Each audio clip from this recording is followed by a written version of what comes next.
Okay, so welcome to our first YouTube video, our first YouTube lecture.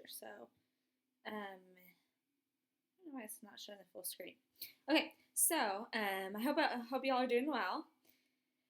Um, I hope that you are fully prepared for this lecture. Things that you need to prepare for this lecture. The title of the lecture is The Sentence, Caring About the Details. So we're going to talk today about your sentences in your paper, looking at individual words, looking at individual choices you've made while you're trying to be persuasive for your audience. So here's our instructions. Here's what you need with you. You need, first of all, a web campus window open, a separate window open with our journal entry pulled up. So if you want to pause the video for a second after I explain this, you can go open up a new window, go to our page in Web Campus. You're going to click on Tools, and then you're going to click on Journals, and you should see a journal entry for today's date, November 2nd. Go ahead and click on it, and the prompt should be mostly blank. Throughout this tutorial, I'm going to be giving you prompts, and you will be responding in the journal entry. And you don't want to submit your journal entry until the end of the video, after you've been through the whole thing, because there will be multiple times throughout this video where I'll have you write in your journal. So go ahead and take a second, get that set up. The second thing you need with you is a full draft of your paper, and this is necessary in order to complete the journal entries. Your paper's due in a couple days, so you want to have your draft with you, your journal entry ready to go. You can pause the video for a second now, get this all set up. Okay, so once you have that set up, we're going to go ahead and get started. So all you need with you right now is you need your draft in front of you. Now today we're going to talk about topic sentences. A topic sentence is the first sentence of any of your body paragraphs. And each paragraph in the body of your paper should have one really specific reason that supports the argument in your thesis statement. So remember, we talked last time about how your reasons are separate from your thesis statement. So you're making an argument in your thesis statement. Oh, I'm going to sneeze. Oh, okay. You're making an argument in your thesis statement, and then you have a list of reasons why your audience should agree with your thesis statement. Now remember, every choice you make in a rhetorical paper is focused on your audience, right? So you're only going to have reasons, you're only going to have topic sentences that would make sense to your audience. If your audience is parents, you want to think of things that would make sense to parents or students or administrators or social groups, whoever you're talking to.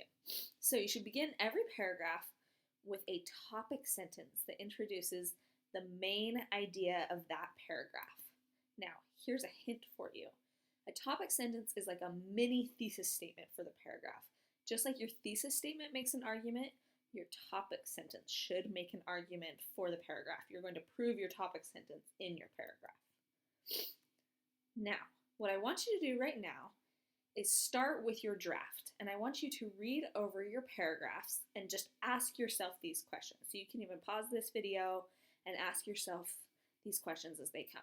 So the first question I want you to ask yourself is, does the first sentence in my paragraph, meaning every body paragraph, not your introductory paragraph, right, every body paragraph, so does the first sentence in my paragraph introduce a reason that supports my thesis? And this reason should be separate from all the other paragraphs, should be separate from your thesis, but it should be a specific reason why your thesis is right. So if you're arguing that we should give more scholarships to low-income students at universities, one of your reasons might be that in doing this, we'd bring more diversity to universities. Okay, second question you want to ask yourself is this. Does everything else in that paragraph relate to and support my topic sentence? So if you have a reason, like doing this will bring more diversity, everything in your paper should talk about bringing diversity to a university. So it shouldn't talk about financial stuff behind it, or it shouldn't talk about like a parent's role. This paragraph is about bringing diversity to the university. So you want everything in that paragraph to relate to. So go ahead, pause the video, ask yourself these 2 questions. Go through your paper and make sure you're clear, and make edits to your paper if you need to.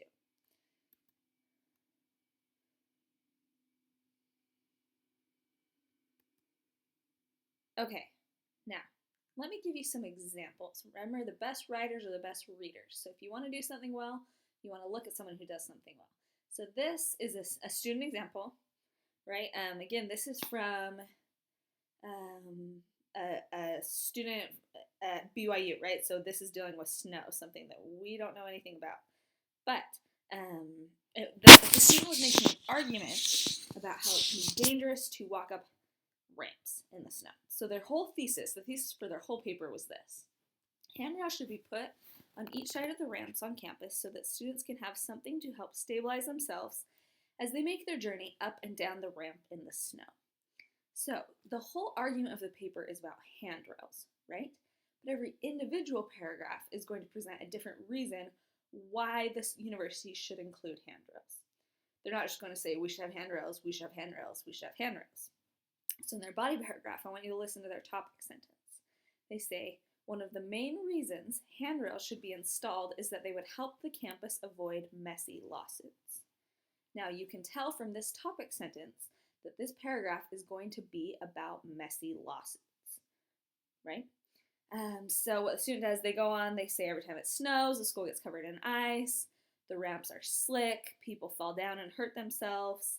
This is why there could be messy lawsuits. The whole paragraph is focused on talking about that one specific topic and proving that one specific point. Each of your paragraphs, the first sentence of every paragraph, should present the topic for the rest of the paragraph. Now, why does this specific topic sentence work well? Remember, the topic sentence is one of the main reasons handrails should be installed is that they would help the campus avoid messy lawsuits. Here's why it works. First of all, we automatically know as a reader the main idea of the paragraph. Second of all, it connects the paragraph to the thesis statement. We know why this paragraph is in this paper. It's in this paper about handrails because it's making a point about the lawsuits that could come from not having handrails. Third, it says something new, something separate from the thesis statement, a new interesting point, a reason for the reader to keep reading. This is what you want your topic sentences to do. You want them to say something new, you want them to connect to your thesis, and you want to introduce the main idea of that paragraph. Now, here's your first journal entry. So let me go over it, and then you can pause for a second and go ahead and write. So at the top of the entry, I want you to write your thesis statement for this paper. So you go ahead and write that out, and then below it, I want you to write the topic sentence from each of your paragraphs in the paper. This means you're just going to pull out your draft. You're going to take the first sentence from each paragraph and write these out in a list. You can do it bulleted, whatever you want to do. Give me a list of your thesis statement and your topic sentences. This is going to give you some time to look at your topic sentences and see if each of them support your thesis. When you pull them out separately from the paragraph, you'll have like a really clear picture of what your paper actually looks like. And ask yourself those questions. Are all of these topic sentences saying something different from the thesis statement? Am I repeating myself? Do I have 2 paragraphs about the same thing? Right? So this first part of the journal entry is to help you consider if each of your paragraphs say something different and new and support the thesis. And you're doing this by looking at the topic sentences. Go ahead and pause the video. Take some time to write that. All right, so the second thing we're going to talk about today is the specific words in your paragraphs. When you're editing your paper, a big thing you want to do is you want to look at words you can cut, ways you can combine ideas, and ways you can sharpen your words. We're going to talk about what all 3 of these things mean today. So I have a quote here for us, and I want you to see if you can guess who says it. So it says, having the ability to say a lot in only a few words is the soul of wit. Now what the actual quote says is, brevity is the soul of wit. This is by a little-known writer named William Shakespeare, right? And what Shakespeare did is everything he wrote was really to the point. If we go back and see, having the ability to say a lot in only a few words, that's a mouthful, right? What Shakespeare did is he found a word that meant having the ability to say a lot in only a few words, and that word is brevity, being brief. Being brief is the soul of wit. Shakespeare was really good at saying a lot in just one or two little words that meant a lot. He really packed his sentences. So that's what we're going to learn how to do today. Now here's the main goal. Here's the rule. You want to cut your sentences to only the most important words or the most descriptive words. Now I have a quote here. It's from a book called Eat, Pray, Love. Eat, Pray, Love is a novel, right? And in novels, writers tend to be a little more flowery. They choose language that is maybe more descriptive than what we would be looking for in an opinion editorial. Now you have to know that when you're writing, you have to consider what kind of writing you're doing. So someone who's writing a novel like Eat, Pray, Love is going to write some paragraphs like this. It is beneficial to walk on the grass in the morning when the dew has already accumulated, for it lowers naturally and pleasantly the body's temperature. Please stand carefully, as you will find there are many speeding buses everywhere. So you notice that that's like really flowery and wordy, and it's really beautiful writing, but that's not the kind of writing we are looking for in an opinion editorial. That's novel writing. In an opinion editorial, you're looking to be really straightforward because your goal of this paper is to persuade the audience of something. Now that doesn't mean you can't be descriptive, but you don't want to overdo it, right? Because your reader is most interested in understanding your point. So what's a simpler, more straightforward way to say this passage from Eat, Pray, Love? If we say walking on dewy grass in the morning will lower your body temperature. However, watch out for the speeding buses as you walk. Notice this is still nice language, right? We still say dewy grass, lower your body temperature, speeding buses. So we still have some descriptive language in there, but it's not the flowery, distracting language that you might find in a novel, and only distracting for an opinion editorial. It's straightforward enough. We know exactly what the point of the passage is. This is the kind of writing we're looking for. If you want, you can go back and forth between these two and just try and notice the difference between the two styles of writing. All right, so here's what you're going to do. Here is your second journal entry. You're going to learn to cut, combine, and sharpen your words. So you're going to go back to your journal entry, and what we're going to do is the next few slides I'm going to show you are going to give you an example with instructions on how to cut words, combine ideas, or sharpen ideas. You can pause the video each slide, and what you're going to do is you're going to pause the video and you're going to rewrite the example that I have given you based on the instructions that I give to you. So let's go ahead and do the first one. So first thing you need to learn how to do in your paper is how to cut words. You want to try and use really precise language, but you don't want to cut out so many words that your voice doesn't sound natural. You don't need to sound like a robot and like skip necessary words, right? You just want to have precise language and not language that feels wordy. So what I have here, I have student examples. This example comes from a former student's paper, and it's a little bit wordy. It's a little bit flowery. It says, during the guest speaker's lecture, the students were distracted, looking in such places as the internet and communicating through instant messaging and email. Now, when I read this sentence, I think there has got to be a simpler way to say this. There's phrases like looking in such places as, and there's a lot of ands and kind of redundant phrases.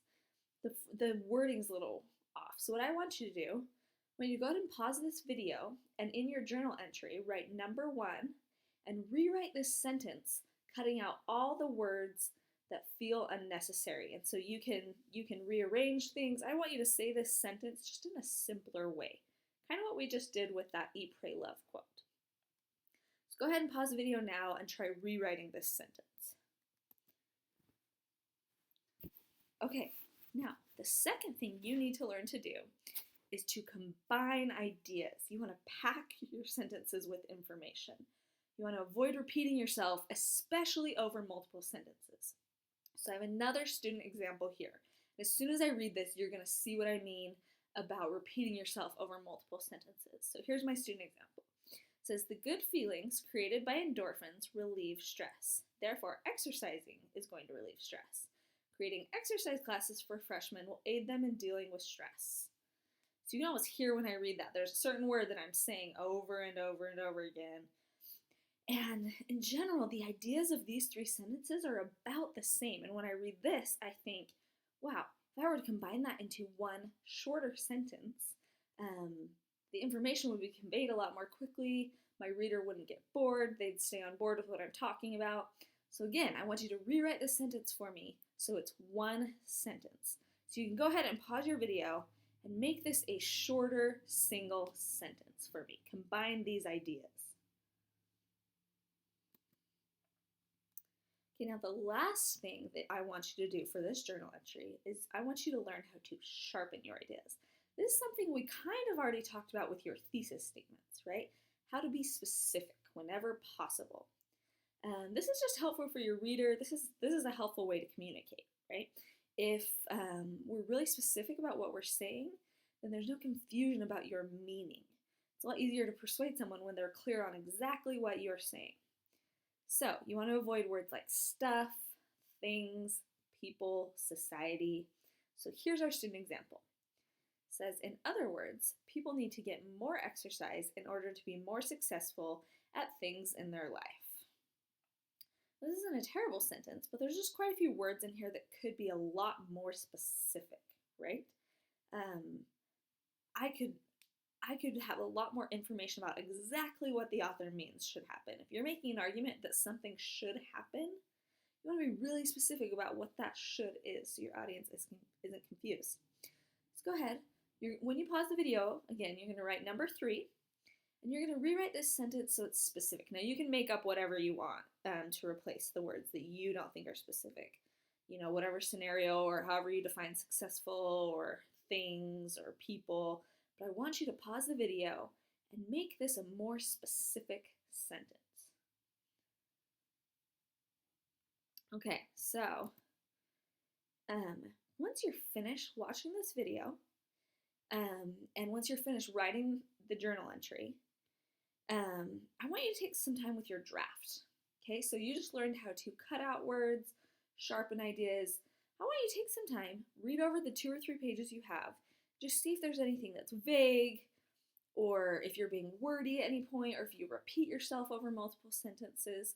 One of the things I'll be looking for when I grade your paper is that you have really specific, precise language.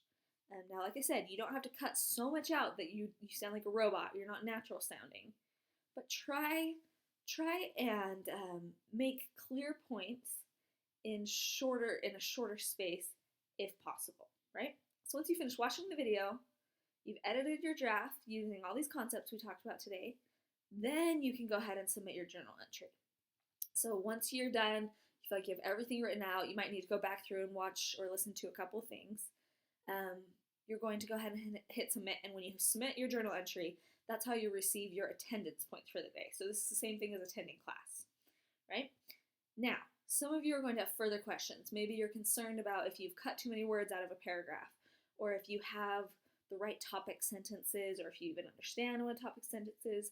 Go ahead, shoot me an email with your question. Now, just like we learned today about being specific, if you have a question, be really specific with your question. Maybe attach a sample of what you're talking about, or copy and paste a bit of your paper so I can see exactly what you mean. That's going to help me answer your question a lot more. But in general, this PowerPoint should help you revise and edit your draft before you submit it before class next time. Now remember, this paper is due before you come to class on Wednesday on WebCampus. So again, be in touch with me. Head into the Writing Center. Work on editing your paper. A big thing I like to suggest to students is that they read their paper out loud before they submit it. When you read your paper out loud, you're especially going to catch those sentences that feel really wordy or like they're just a mouthful, because when you have to actually read it out loud, you're going to hear that. So go ahead and make all those edits. Shoot me an email if you have any questions. Um, I hope this went well for you guys. Hope you're having a good day, and I will see you on Wednesday.